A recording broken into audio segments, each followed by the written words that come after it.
Hello, ర్యాపిడోనా? అవును madam. ఎక్కడున్నారండి? నేను ఇప్పుడే రిసార్ట్ దగ్గరికి రీచ్ అయ్యానండి.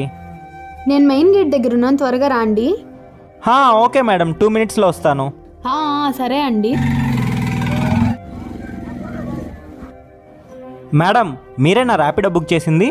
అయ్యో, అనవసరంగా అబద్ధం చెప్పానే. అన్నయ్య అది. అయ్యో, ఎవరు మేడం మీరు? అయినా మా చెల్లి ఈరోజు పొద్దున్నే కాలేజ్కి వెళ్ళింది. సరేరా అన్నయ్య, కాలేజ్కి వెళ్ళొస్తాను. ఏంటమ్మా నువ్వే వెళ్తానంటున్నావు? రోజు నేనే కదా వదిలిపెట్టేది. పర్లేదు లేరా అన్నయ్య, ఫ్రెండ్స్తో వెళ్తాను, నాకు అలవాటు అయినట్టుంటుంది. సరే అమ్మా, జాగ్రత్త. ఇప్పుడేం జరగలేదు కదన్నయ్య. ఒకవేళ ఏదన్నా జరుగుంటే ఫస్ట్ బాధపడాల్సింది మేమేనమ్మా. భయంతో మీకు జాగ్రత్తలు చెప్తామే కానీ మీకేదో రిస్ట్రిక్షన్స్ పెట్టాలని కాదు. ఇంకపై ఎక్కడికి వెళ్ళాలన్నా ఇంట్లో చెప్పి వెళ్ళండి. సారీ అన్నయ్య, నీకు చెప్పకుండా ఇంకెప్పుడు బయటికి వెళ్ళను.